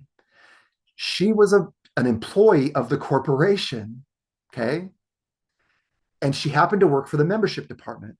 And some strange things started happening related to her marriage. And I'm not going to go into it because it's kind of inside baseball about LDS marriages and that kind of a thing. But the important thing to understand is that she was warned that Bill Carstensen was a pedophile, but chose to marry him anyway because the church didn't discipline Bill Carstensen. And she knew that if he was an actual pedophile, the church would have disciplined him. They would have had to have disciplined him. Okay. So this poor woman married a diagnosed pedophile because she trusted Russell M. Nelson and the leaders of the church to do the right thing when his sins and his crimes were exposed in Bountiful. But because they didn't, she married him and he went on to abuse several other children. Okay. The document that I have just says dozens. I don't know the number, but apparently over the time that Bill Carstensen was abusing, which actually stretches from before Bountiful in a place called Mount Olympus, okay, which is unbelievably ironic for LDS leaders to name their hometown after the Greek gods is really kind of icky. And it makes sense why, because they're in these fraternities that worship Constantine and it's the Greek system. Okay. But Bill Carstensen was abusing in Mount Olympus all the way back in the 1970s. The book Paper Dolls is partly about Bill Carstensen. And the book Paper Dolls is like the most famous book about sexual abuse inside of the Church of Jesus Christ of Latter-day Saints. So Bill Carstensen's abuse started all the way back in Mount Olympus, went to Bountiful. Then he was protected in Bountiful by Russell M. Nelson and Neil A. Maxwell and some other people. And he ended up abusing somewhere there south of Salt Lake, just a little bit. I can't remember the name of the city right now. It turns out that one of the kids that he abused is known as Justin Hoyman now. And Justin Hoyman disappeared from Salt Lake City in November of 2017 because he's not known as by his real name, which is actually Justin Carstensen. That's his birth name. They changed his name because of who his dad was. he then lived a really rough life because of what happened to him as a kid. And in 2017, he went into a halfway house trying to get help for some problems that he was having and just disappeared off the face of the earth in November 2017. And you can go find articles online right now. You can just go Google Justin Hoyman disappearance, and you'll see that his family is desperately seeking help to find out what happened to Justin because he's presumed dead, but nobody really knows. And the LDS Church has never acknowledged their part in this story and the fact that Justin Hoyman never would have been, well, he never would have been born, honestly, because he was born after his mother married this diagnosed pedophile because she trusted that he wasn't a pedophile because Russell M. Nelson stuck his nose in to that case and told the leaders in Bountiful not to discipline him. So these are the kinds of things that happen when you don't hold your leaders accountable for the things that they've done. We now have a missing man, and his family is desperate to find out what happened to him. I would never take my abuse story to the church ever. I wouldn't take it to him for $1 million because this is what's going to happen. These are the kinds of things that happen when you take your abuse story to the Church of Jesus Christ of Latter-day Saints. I just wouldn't do it. So the reason we know about this is a court case was filed in 2018, and the case was filed against Dick and Brenda Miles. That's the case where I read the testimony from David Hardy earlier. And what ends up happening is that Russell Nelson, it appears, we don't know who hired Jim Jardine exactly. Jim Jardine ends up representing Russell M. Nelson's daughter, Brenda Miles, in this court case. And it seems pretty clear to me that the reason that Jim Jardine ends up representing Brenda Miles is that he is a Skull and Bones member along with, and Sigma Chi, with Russell M. Nelson. And so Russell M. Nelson, when it's time to get out of trouble, he turns to the fixers. And the fixers are this group of men, thousands deep, who are spread all across the country, all across the world, in all kinds of professions, who have death oaths with each other to protect each other in cases just like this. So Jim Jardine gets involved and he lies. He lies to the Utah Supreme Court. And he says, this court reversed a conviction that arose from one of Dr. Snow's patients. And then he cites a case, C. Hadfield versus State. That is a lie. The Hadfield judgment was never reversed. Okay. There was a hearing that Hadfield asked for in which the case remanded it back to somebody else. And then Hadfield never finished or like followed through after the court awarded him his motion.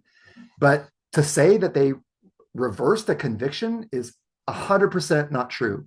And it's a real mystery how super lawyer Jim Jardine didn't catch that, and how the Utah Supreme Court, which is the court that heard the Hadfield case, also didn't catch this lie inside of Jim Jardine's brief.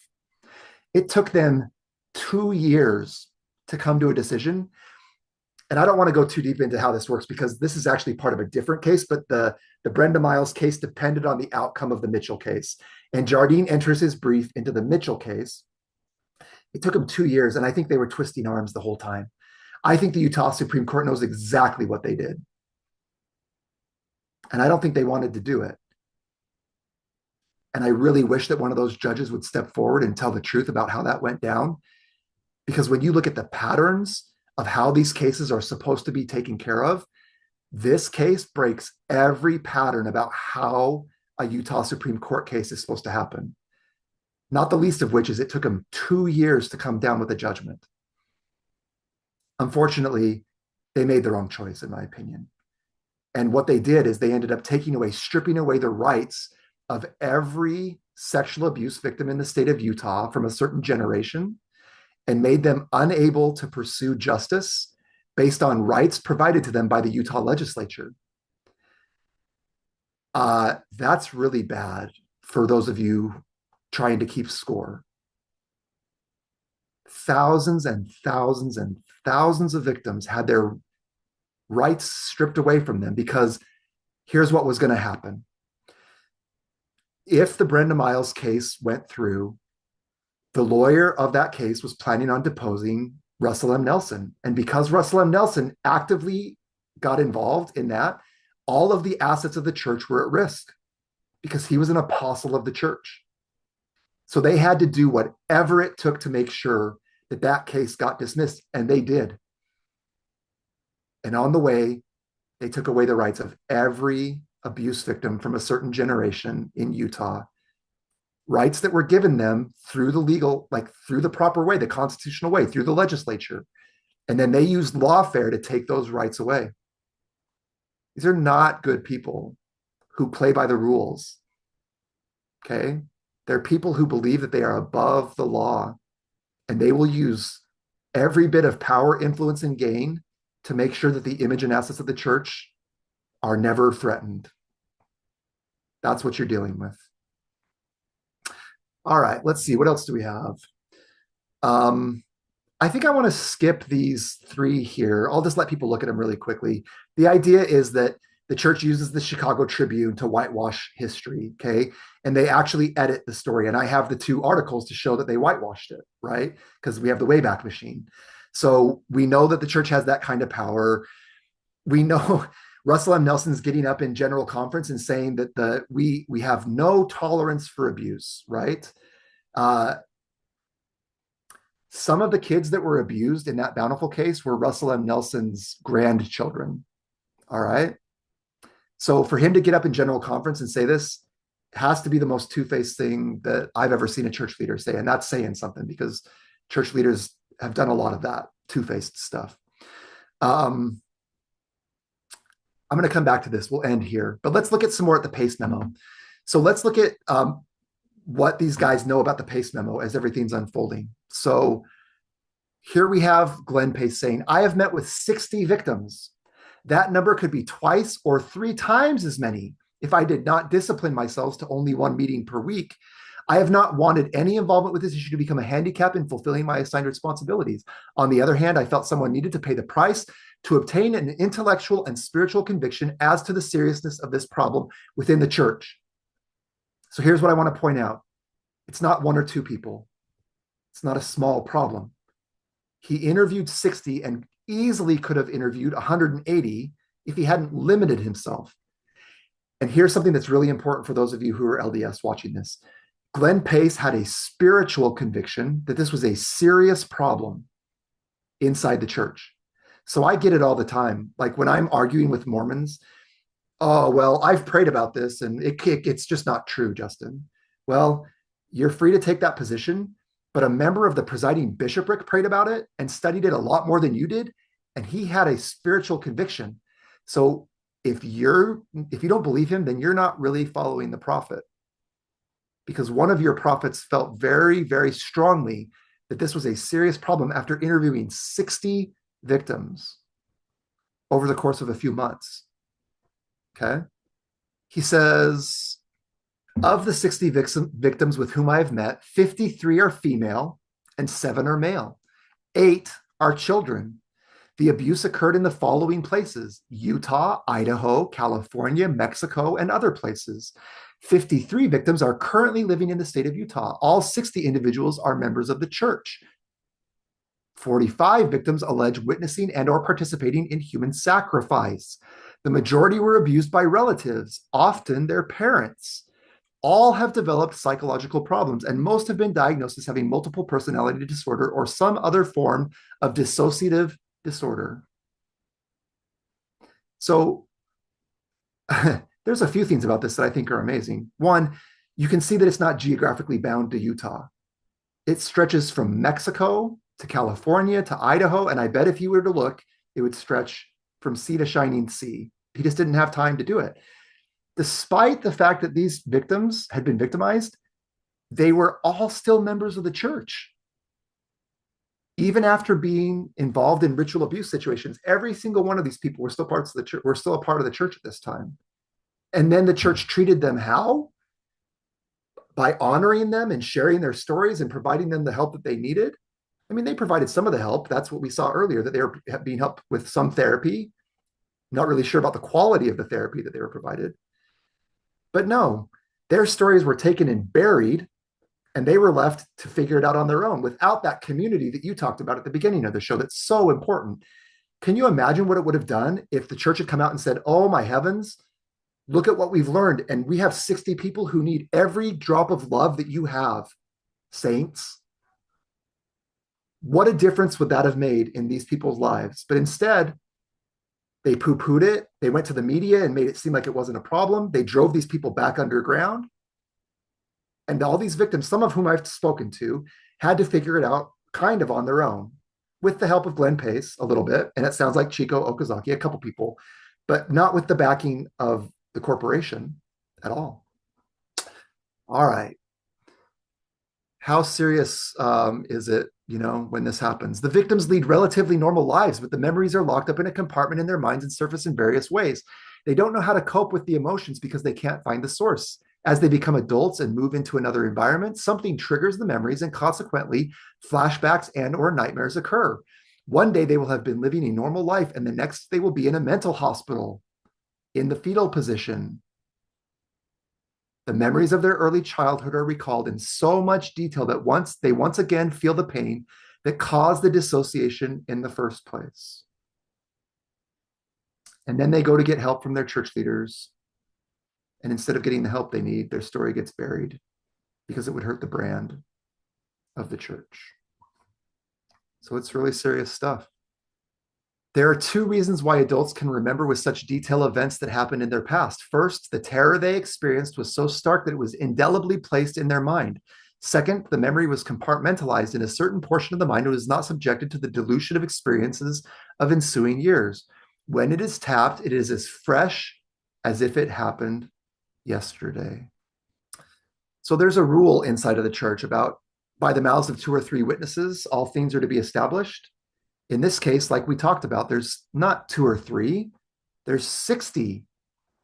But the Strengthening the Church Members Committee ignores that fact and just shushes it away. It says some have said that the witnesses to this type of treatment cannot be trusted because of the victim's unstable condition and because practically all of them have some kind of dissociative disorder. In fact, the stories are so bizarre as to raise serious credibility questions. The irony is that one of the objectives of the occult is to create multiple personalities within the children in order to keep the secrets. They live in society without society having any idea that something is wrong, since the children and teenagers don't even realize there is another life occurring in darkness and in secret. However, when 60 witnesses testify to the same type of torture and murder, it becomes impossible for me personally not to believe them.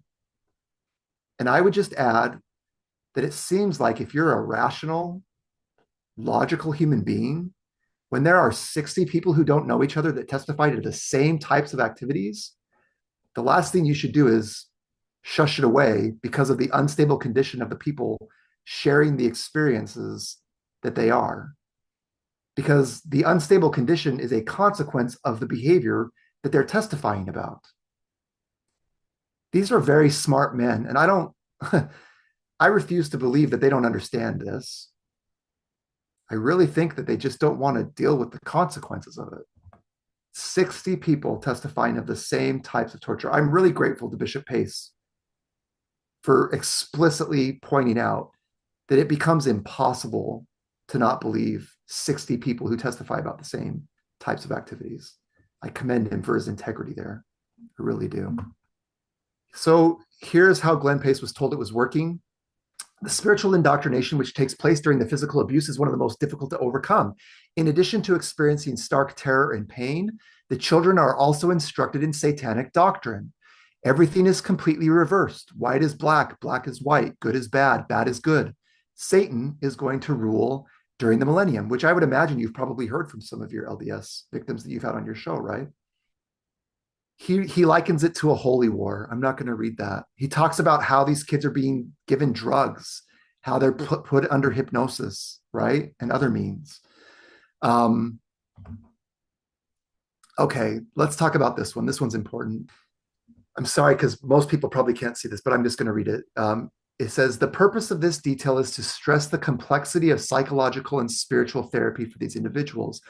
Our priesthood leaders, when faced with such cases, are understandably at a loss of how to respond.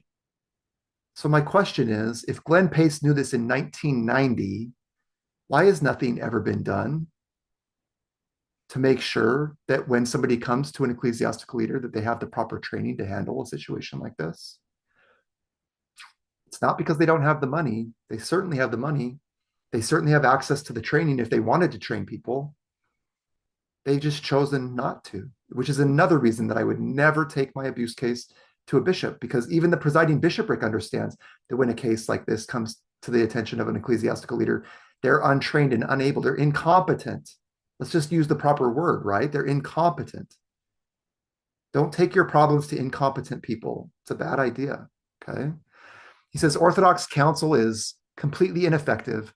For example, some victims have been told that this all happened in their past and that they should put it behind them and get on with their lives.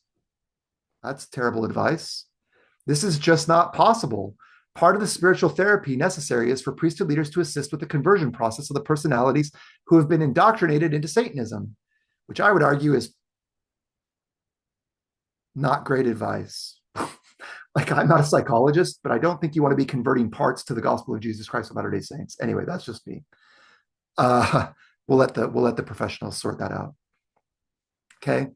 The point here is that the church knows that the leaders are incompetent. The corporation knows that the leaders are incompetent, but they never share that information with the victims themselves. And they encourage you to come to your ecclesiastical leaders and share your experiences. Why? Because if you go there, then they can call the hotline, and the hotline has the lawyers, and the lawyers can get the media all geared up, and they can make sure that their image and assets are never hurt. So I would just stay out of that system if I were you. All right. Glenn Pace claims that the church is being used. I tend to think that it may be not that, but here's what he says. I'm sorry to say that many of the victims have had their first flashbacks while attending the temple for the first time. The occult along the Wasatch Front uses the doctrine of the church to their advantage. For example, the verbiage and gestures are used in a ritualistic ceremony in a very debased and often bloody manner. When the victim goes to the temple and hears the exact words, horrible memories are triggered. We have recently been disturbed with members of the church who have talked about the temple ceremony. Compared to what is happening in the occult along the Wasatch Front, these are very minor infractions. The perpetrators are also living a dual life. Many are temple recommend holders. Those are supposed to be the most righteous people in the church. But many of the perpetrators are temple recommend holders. This leads to another reason why the church needs to consider the seriousness of these problems. In effect, the church is being used. The perfect example of this is the Hamblin ritual abuse case that's going on right now. We just found out just today that the brother of the prosecutor who was just installed in the Hamblin abuse case is a registered sex offender. Okay. And that case has been stuck for years because Governor Cox took Ryan Peters, who was the old prosecutor, and made him a judge. Right. And so, like, when Glenn Pace says that the church is being used, the Hamblin case is the best example of how a group of church members purportedly were using the Church of Jesus Christ of Latter-day Saints as a beard, and then quietly and behind the scenes participating in this ritualistic abuse. So I would encourage everybody to learn more about that if they're interested in the subject. But I would say that Glenn Pace's perspective on this is only half right. I think the church might be being used, but then I think the church uses a lot of other systems to make sure that this never sees the light of day. So it's not like they're the victim. I don't think anybody should think the church is a victim here, or the corporation, personally. There's this piece of it where Pace would not allow people to give victims the names of the perpetrators, which I think goes back to the incompetence of church leaders to handle these problems. Like, if I'm Glenn Pace and if I have 60 people telling me that they've been ritually abused, the first thing I need to do is call law enforcement, which they kind of did with Brent Ward.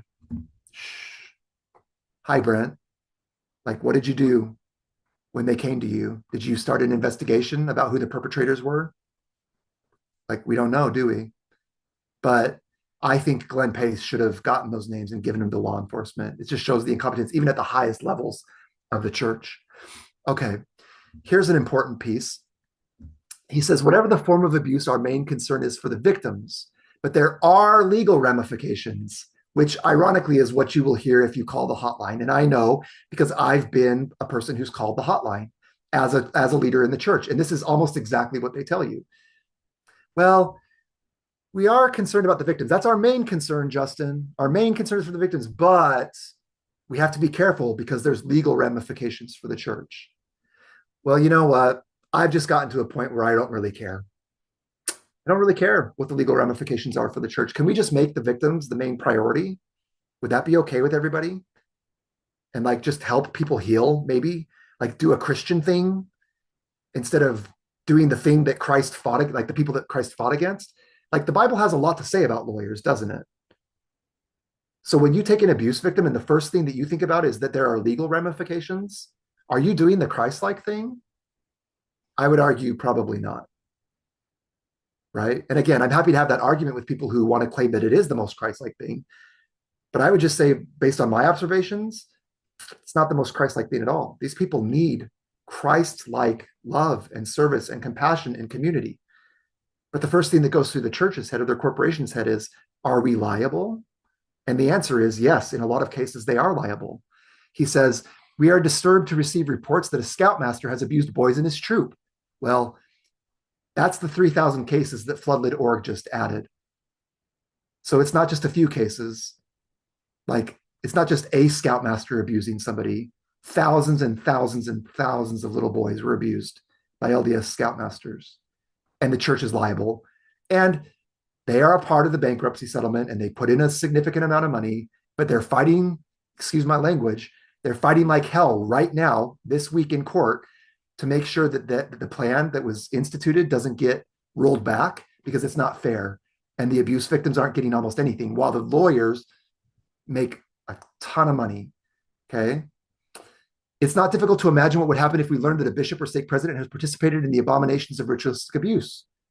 I can tell you that allegedly they have. I talked to victims who have named not just bishops and stake presidents, but temple presidents and mission presidents and other people. Okay. Not only do some of the perpetrators represent a cross section of the Mormon culture, but sometimes the abuse has taken place in our own meeting houses. You want to know why the church wasn't willing to release this memo? Because if they had, and it was within the statute of limitations, any abuse that happens inside of a church house makes the corporation liable for damages, doesn't it? So they're not going to share that. They're just going to, like, one of the really insidious things about sexual abuse and the legal system is that all the laws are designed by people who end up getting named as perpetrators. And your statute of limitations runs out really fast, doesn't it? So all you have to do is get away with it long enough that you don't have to go to court over it. And one way you can do that is burying a memo that states directly that some of the abuse took place in LDS meeting houses. So not good. All right. Couple more things and then I'll be done. Okay. Glenn Pace says, another reason for concern is that there are several doctrinal issues that need to be resolved. The church and society in general are very skeptical as to whether the occult and its activities do exist. They shouldn't be. It exists, everybody. It exists. Okay. There's no first presidency statement relative to some of the doctrinal issues. What does a priesthood leader tell individuals who come forward and say that they have participated in these rituals, which may include human sacrifice? Should they have a temple recommend? No, Glenn. They should not have a temple recommend. Thank you for asking. I don't need the first presidency to tell me that people who are engaging in human sacrifice shouldn't have a temple recommend. Will they ever be forgiven? I don't know. That's a really good question. I'll give that one to the first presidency. There are questions regarding free agency and accountability. Is a person who has been raised in an occult from infancy accountable for things that take place in a dissociated state? This is really critical. A lot of victims are trained to dissociate and then perpetrate so that they won't ever report the abuse. So how do you deal with that if you're an LDS church leader and you have somebody who was a victim who is trained to perpetrate? Are they accountable for those decisions and those choices? Like, I know people that this is a real issue for, but the church has never addressed it as far as I'm aware. It's an edge case, apparently. I don't know. Like, I mean, they need to address it. There are people who go to bed every night wondering whether or not they should ever talk about what happened because they're worried that they're going to get locked up. They're worried that they're going to get their temple recommend taken away. They're worried. They're worried. And the church refuses to address their concern. I'm going to skip a little bit. He says, I have formed my own opinions to these questions and have done the best I can. However, I don't have the mantle to make these doctrinal and policy decisions. So he punts. Glenn Pace punts, and that's okay. I do want to point out, I pointed out in the last interview I did about Glenn Pace that I've spoken to some people that spoke to Glenn Pace, and to a person, everybody that I've talked to says that Glenn Pace was an amazing, compassionate, empathetic man who did his best, but just realized that he was not going to be able to affect the change that he wanted to or needed to regarding this. So I come down hard on Glenn Pace, harder than anybody else that I know. And that's just a Justin thing. Like, I'm still deeply traumatized by events in my own life and I haven't healed. And so people can take what I say about people with a grain of salt. And we should give everybody as much empathy and sympathy and grace as possible. And I do want people to understand that, like, everybody I've talked to about Glenn Pace says that he was an amazing man. So you can take my snide comments and put them in a closet, right? He says, I have relied on the mantle of a bishop regarding discernment and being a common judge. The last one is this, and then I'm going to go up and we'll have one more thing to talk about here. So Glenn says, the few priesthood leaders who have had to face these issues are crying out for help. It's not just the victims. Can you imagine being a church leader and sitting in your office and having somebody walk into your office and tell you that they have been a part of ritualistic abuse as a victim or a perpetrator? These men in the Church of Jesus Christ of Latter-day Saints are not professional clergymen. They don't go to seminary and get a degree in theology, and they're not prepared. They're well, they're not really plumbers. They're usually lawyers and bankers and morticians and sort of the more affluent people inside of their communities, right? But what they're not trained and what they're not prepared for is to handle situations like that. And what Glenn Pace is telling the church is, these people are crying out for help. And I sat in that chair, not as a bishop or secretary, but as a ward clerk who had a bishop that utilized me in abuse cases. I can tell you that that crying out for help is very real, because when I was confronted with abuse in the church, I had no idea how to handle it. Nothing in my life prepared me to handle abuse in the church. And all I wanted and all I tried to do is to get the church to provide me the training or provide me evidence that the training was available so that I could handle the cases that came my direction in a manner that would do no harm to the victims and hopefully facilitate healing. And for my trouble, I got excommunicated from the church for causing too many problems and for asking too many questions. And then as I learned the answers to the questions, for speaking too loudly about what the actual answers are, which is that despite the pleas for help from leaders and victims, the corporation has never made it a priority to dedicate time, energy, and resources to making sure that victims achieve healing and that ecclesiastical leaders get proper training. Instead, they put a system in which you get funneled into a system that administers the second wound, and you end up way worse off than you started. He says they're crying out for help because they don't want to give their own opinions, and yet there's no place to go for an answer. A bishop will go to a stake president who says he doesn't believe it is happening, and the member is just crazy. So that's another problem with the church system, is that it's a hierarchy, isn't it? And you're not allowed to talk back. I know that people will say that you're allowed to talk back. You're not allowed. You're not allowed to if I'm a bishop and I go to a stake president and the stake president says the member is crazy, that's the end of it. And if I fight back, then I will get excommunicated, depending on how far I'm willing to take it. If I'm a stake president and I go to an area authority and the area authority, so say I'm an abuse victim and I get my bishop on board and my bishop believes me and he takes it to a stake president and the stake president believes me and the stake president takes it to an area authority because this is something we've never seen. So the area authority believes me, and the area authority then takes it to the corporation. I have not heard of a single case where it got to the corporate level and the corporation said, yes, bishop, stake president, area authority, good job. We are going to make sure that this person gets remunerated and that they get justice, and we're going to hold people accountable. I've not heard of one case where that's where the corporation has come down. In every case, by the time it gets up to that level, because the people who run the corporation are also the highest leaders of the church. It's a corporate soul. So if I want to be technically correct, there's one person who runs the corporation, and he is also the president of the church. So by the time it gets to that level, they say, yeah, no, like from a legal perspective, I don't think that we can prove this. And so we're just like going to move on. And it's like dominoes. The area authority folds, the stake president folds, the bishop folds. And now you're the abuse victim who spent probably a year of your life convincing a bishop, a stake president, and an area authority that your abuse was real, only to have the door slammed in your face by the people running the corporation who are concerned about the legal consequences of what happened. And that is a tremendously painful experience.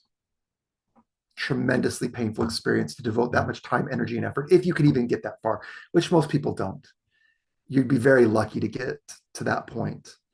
Um, all right, let's end with this. So, this is from the book of Psalms, right? It's Psalms 142 4. And it says, how sorrowful must a brother or sister feel when they think they are abandoned, when they think no one cares? Perhaps it was this feeling that caused the psalmist to write, I looked on my right hand and beheld, but there was no man that would know me. Refuge failed me. No man cared for my soul. I cannot think of a better way to describe LDS abuse prevention and response than Psalms 142 4. And I hope two things. I hope, first of all, that this presentation has helped you as somebody watching it to understand that if you go to the church for help, you are going to end up lamenting the same way that the psalmist lamented. And you are likely to feel that refuge has failed you and no man cared for your soul. But the second thing I want you to know is that there are people who care. Like I care deeply. And there's a whole community of people who care. And if you find yourself in a position where you seek help from the church and they're not willing to give it to you, you come right to us. And we will make sure that you don't feel that there's no refuge and that no man cared for your soul, because we do. We care for your soul. So I hope that this is helpful for people. I would encourage you not to take your cases of abuse to the church. Take it to the law. Let the law handle it. And once the law has handled it, there will be things that your ecclesiastical leaders can help you with. But as I've shown pretty clearly here, LDS Inc. is concerned about the brand. And when you are an abuse victim, you are a threat to the brand and you will be treated as such. So I would ask you not to take that chance and get the help that you need from the proper sources, if at all possible. So we'll stop there. Thank you so much for having me on, Emma. I really, really appreciate it. Wow, my mind is just blown. What an incredible presentation. I know we just sort of touched the tip of the iceberg of your research too. So I would love to have you back on. I think people that listened can really listen clear and read between the lines of what you're saying.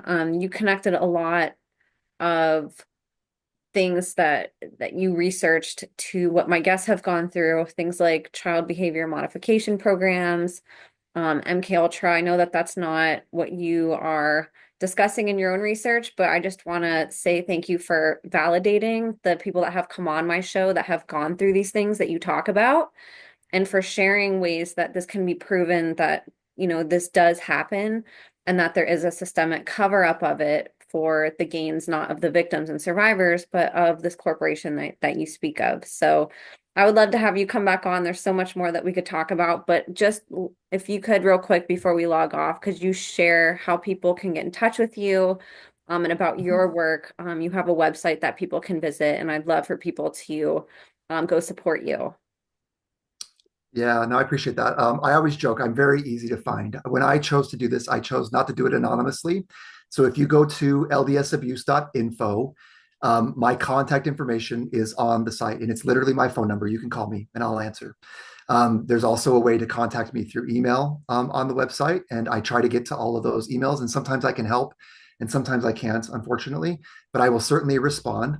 And then on Twitter, it's just at LDS Abuse, and that's where I do most of my stuff. I don't. The website is up. I haven't really done a lot with the website for quite a while, but the place, if you want to sort of follow along as I continue to learn new things and publish new documents, at LDS Abuse on Twitter is where you'll find me. And you guys can get right to his website also from Twitter /X if you guys are on there too. And I encourage you guys to please go follow, support. It's the least that we can do for whistleblowers and people coming forward is getting more eyes on them. They suffer a lot of repercussions for what they do. You just heard Justin was excommunicated from his church just for trying to make it safer and trying to bring awareness to abuse.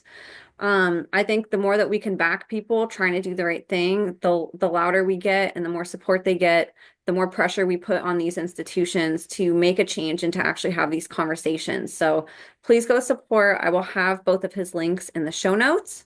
Justin, thank you with all my heart for coming on. I can't wait to have you back on. This was just an absolute mind-blowing presentation that you gave, and I just can't thank you enough for your research and for what you're doing for survivors at the expense of yourself and even your family. So thank you so much for coming on, and thank you guys so much for listening.